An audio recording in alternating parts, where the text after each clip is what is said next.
கௌதமர் இன்றைய நேபாளத்தில் உள்ள லும்பினி என்ற இடத்தில் மே மாதத்து பூரணை தினத்தில் பிறந்தார். இவர் பிறப்பதற்கு முன்னால் இவரது தாயார் மாயாதேவிக்கு ஒரு கனவு வந்தது. அதில் வெள்ளை யானை ஒன்று வானத்திலிருந்து பறந்தபடியே இறங்கி வந்து வயிற்றுக்குள் புகுவதைப் போல தோன்றியது. இதற்கு பிறகுதான் அவர் கருத்தரித்தார். புத்தர் பிறந்த நாள் 7ஆம் நாள் தாயார் மாயாதேவி இறந்து போனாள். தனது சித்தியிடம் வளர்ந்தார்.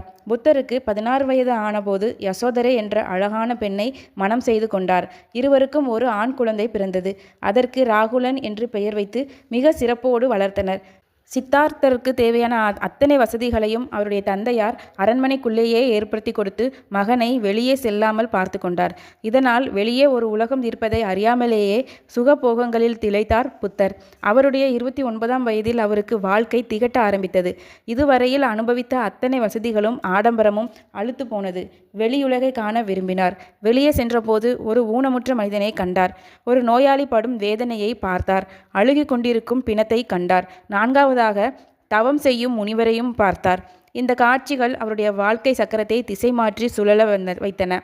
அரச போகத்தை துறந்து துறவியாக யோக நெறியில் கடும் தவம் புரிந்தார். துக்கத்தின் அடிப்படை காரணம் எது என்பதை குறித்து அறிவதற்காக அரும்பாடுபட்டார். தவ வாழ்க்கையில் ஏராளமான துன்பங்களையும் அவமானங்களையும் சந்தித்தார். தனது 35ஆம் வயதில் தற்போதைய பீகார் மாநிலத்தில் கயை என்ற இடத்தில் சுஜாதை என்ற பெண்ணிடம் பால் வாங்கி குடித்துவிட்டு ஒரு போதி மரத்தின் அடியில் அமர்ந்தார். கடும் தவம் புரிந்து நிர்வாண நிலையை அடைந்தார். புத்தர் ஞானம் பெற்ற இடம் தற்போது புத்தகயா என்று அழைக்கப்படுகிறது. புத்தர் ஆவதற்கு முன்னால், அதாவது ஞானம் அடைவதற்கு முன்னால் அவர் போதிசத்துவர் என்ற நிலையில் இருந்தார். அந்த நிலையில் அவர் சாப்பிட்ட கடைசி உணவு குறித்து இப்போது தெரிந்து கொள்ளலாம். புத்தர் உடலை வருத்தி மேற்கொள்ளும் பயிற்சிகளை மேற்கொண்டார். ஒவ்வொரு நாளும் ஒரு உருண்டை சாதமே சாப்பிடுவார். சில நாட்களில் அதையும் 2 நாட்களுக்கு ஒரு முறை உண்பார். பிறகு அதையே 7 நாட்களுக்கு ஒரு முறை, சில சமயம் 15 நாட்களுக்கு ஒரு முறை என்று அதிகப்படுத்தி கொண்டார். உணவு கட்டுப்பாட்டை மிகவும் கடுமையாக பின்பற்றினார். இது மட்டும் இல்லாமல் தனது உடலை எத்தனை விதமாக எப்படியெல்லாம் வருத்தப்படுத்த முடியுமோ அத்தனை விதமாக வருத்தி கொண்டார். குளிர்காலத்தில் ஒற்றை ஆடையோடு பகல் நேரங்களில் அவர் புதர்களுக்குள் காலம் கழித்தார். இரவு நேர குளிர்காற்றை பனியை சமாளிக்க எந்த முயற்சியும் மேற்கொள்ளாமல் வெட்ட வெளியில் தூங்கினார். பகல் நேரத்தில் சுட்டெரிக்கும் சூரியனின் நேர் கீழே தங்கினார். நிழல்களை விலக்கினார். இரவு நேரங்களை அடர்த்தியான புதருக்குள் படுத்து கழித்தார். எலும்புகளை தலையணையாக வைத்துக்கொண்டு அந்த இளவரசன் இரவு நேரங்களில் சுடுகாடுகளில் படுத்து தூங்கினார். இவ்வாறு உடலை வருத்தி கொண்டு பல இரவுகளை கழித்தார். அதிகமான உணவு கட்டுப்பாட்டினாலும் கடுமையான தவ பயிற்சிகளினாலும் அவர் உடல் அளவுக்கு அதிகமாக மெலிந்துவிட்டது. தன் வயிற்றில் கையை வைத்தால் அவரால் முதுகெலும்பையே தொட முடிந்தது. அத்தனை தூரம் அவரது வயிறும் முதுகும் ஒட்டி கொண்டு விட்டன. புத்தரின் உடல் வற்றிப்போன தாமரை தண்டு போலாகி விட்டது. கடுமையான விரதத்தின் காரணமாக அவர் உடலில் தெம்பு இல்லை. உயிர் மட்டுமே ஓடிக்கொண்டிருந்தது. அதுவும் இன்றோ நாளையோ போய்விடும் என்ற நிலையில் இருந்தது. அவர் எதிர்பார்த்த ஞானம் கிடைக்கவில்லை. புத்தரால் எழுந்து நடப்பது கூட முடியாத காரியமாகிவிட்டது. எழுந்திருக்கும் போது அவர் நிலை தடுமாறி கீழே விழுந்தார். அன்று விசாக பௌர்ணமி தினம். நைரஞ்சரை ஆற்றின் கரையில் உள்ள சோனா நிகமம் என்ற கிராமத்தில் சுஜாதை என்ற பெண் காசி நகர அரசனின் பிரதான படைத்தலைவருடைய மகனை திருமணம் செய்து வாழ்க்கை நடத்தி வந்தாள். ஆனால் அவளுக்கு பிள்ளை இல்லாத பெரும் குறை வாட்டியது. யார் யார் என்ன என்ன பரிகாரம் சொல்கிறார்களோ அத்தனையும் செய்து பார்த்தனர் அவளது குடும்பத்தினர். ஆனால் பலன் பூஜ்யம்தான். அப்போதுதான் அந்த ஊர் மூதாட்டி ஓர் அரிய கருத்தை தெரிவித்தாள். நான் சொல்வதை கவனமாக கேள். சோனா நிகமத்தின் நைரஞ்சரை ஆற்றிற்கரையில் பல 100 ஆண்டுகளாக வாழ்ந்து வரும் பிரம்மாண்டமான ஆலமரம் ஒன்று இருக்கிறது. அந்த மரத்திற்கு அஜபால விருட்சம் என்பது பெயர். அந்த மரத்திற்கு தெய்வத்தன்மை உண்டு. காரணம், அந்த மரத்தில் ஒரு யட்ச தேவன் வசித்து வருகிறான். அவனை வேண்டிக் கொண்டால் நினைத்த காரியங்கள் நிறைவேறும் என்பது ஆண்டாண்டு காலமாக இந்த ஊர் மக்களின் நம்பிக்கை. அஜபால விருட்சத்தில் உரைகின்ற யட்சனை வேண்டிக்கொள். 1 வருட காலம் சுத்தபத்தமாக நோன்பு இரு. நிச்சயமாக அவனது அருளால் உனக்கு மகன் பிறப்பான். அது நடந்தால் காராம் பசுவின் பாலில் பாயாசம் செய்து நிவேதனம் செய். அது போதும் என்று கூறினாள் அந்த மூதாட்டி. பார்வையற்ற ஒருத்தி கண் பெற்றதைப் போல மகிழ்ச்சி அடைந்தாள் சுஜாதை. 1 வருட காலம் நியம நிஷ்டையுடன் விரதத்தை கடைபிடித்தாள்.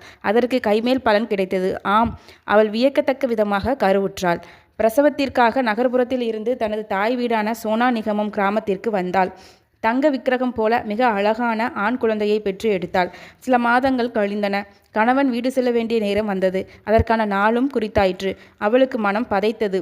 அதற்குள் தனது வேண்டுகோளை ஏற்று புத்திரப்பேறு அளித்த யட்சதேவனுக்கு தான் வேண்டிக் கொண்டபடி பால் பாயாசம் செய்து நைவேத்தியம் செய்ய விரும்பினாள் சுஜாதை. ஒரு நாள் காலையில் சுஜாத்தையும் அவளது தோழியும் இருவரும் இரண்டொரு பெண்களும் அஜபால விருட்சத்தின் அடியில் வந்து குழுமினர். அந்த மரம் காலம் காலமாக புனித தன்மை பெற்று ஓங்கி நிற்பதாக அந்த கிராமத்தின் ஆயர்கள் நம்பி வந்தனர். அந்த நம்பிக்கைக்கு கிடைத்த மற்றொரு சான்று சுஜாத்தையின் குழந்தை. எனவே பெண்கள் மிகுந்த மகிழ்ச்சியோடு பால் பாயாசம் செய்து கொண்டிருந்தனர். சுஜாத்தை தனது தோழி புன்னாவை அழைத்து அந்த அஜபால விருட்சத்தின் அடியில் தண்ணீர் தெளித்து கோலம் போடும்படி கூறினாள். புன்னாவும் உடனே எழுந்து சென்றாள். அந்த அஜபால விருட்சம் மிகவும் பிரம்மாண்டமானது. அதன் அடிப்பகுதியை 20 பேர்கள் சுற்றி நின்று கைகளை கோர்த்து கொண்டாலும் கட்டிப்பிடிக்க முடியாது. அவ்வளவு பருமனானது. அந்த பிரம்மாண்டமான மரத்தின் அடியில் கிழக்கு நோக்கி கோலமிட விரும்பி தண்ணீர் தெளிக்க சென்ற புன்னா எதையோ பார்த்துவிட்டு ஆ என்று உரத்த குரலில் அலறினாள். அவள் கையில் வைத்திருந்த பாத்திரம் கீழே விழுந்து ஓசை எழுப்பியது. கைக்குழந்தையை தனது மடியில் வைத்து கொஞ்சிக் கொண்டிருந்த சுஜாத்தை தனது தோழியின் அலறலை கேட்டாள். குழந்தையை அருகில் இருந்த மற்றொரு பெண்ணிடம் கொடுத்துவிட்டு மரத்தை நோக்கி ஓடினாள். கையும் காலும் பதற தண்ணீர் சொம்பை கீழே தவறவிட்ட நிலையில் நின்றிருந்தாள் புன்னா. என்னடி புன்னா, எதை பார்த்து அலறினாய் என்றாள் சுஜாத்தை. நான் இன்று வரையில் இந்த மரத்தில் ஜடாமுனி இருப்பதை நம்பவில்லை. ஆனால் அதோ பார், அது மரத்தின் அடியில் உட்கார்ந்திருக்கிறது என்று சொல்லி தனது இடது கையை மரத்தின் பக்கமாக நீட்டினாள். அவள் காட்டிய திசையில் எலும்பும் தோளுமாக கோரமாக ஒரு உருவம் கண்களை மூடி உட்கார்ந்திருந்தது. ஐயோ, அந்த ஜடாமுனி மட்டும் கண்களை திறந்து பார்த்தால் நம் கதி அதோ கதிதான். வா சுஜாத்தை, குழந்தையை எடுத்துக்கொண்டு ஓடி போய் விடுவோம் என்று பதறினாள் புன்னா. சுஜாத்தைக்கு பயம் வந்தது.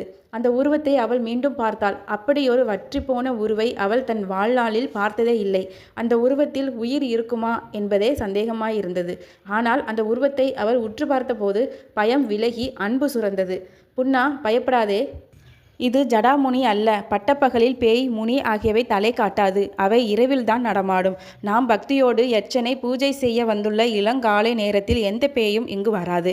தைரியமாக இரு. அது ஜடாமுனியாகவே இருந்தாலும் நாம் செய்து கொண்டிருக்கும் பூஜையை உத்தேசித்து அது நம்மை தீண்டாது. ஆகவே அச்சப்படாமல் தண்ணீர் தெளித்து கோலம் போடு. நான் சென்று பால் பாயாசத்தை எடுத்து வருகிறேன் என்று சொல்லி அங்கிருந்து சென்றாள். புன்னாவிற்கு பயம் முழுவதும் தெளியவில்லை. அடிக்கு ஒரு தரம் அந்த உருவத்தை பார்த்து கொண்டே தரையை துடைத்தாள், தண்ணீர் தெளித்தாள், கோலமிட்டாள், தீபம் ஏற்றி வைத்தாள்.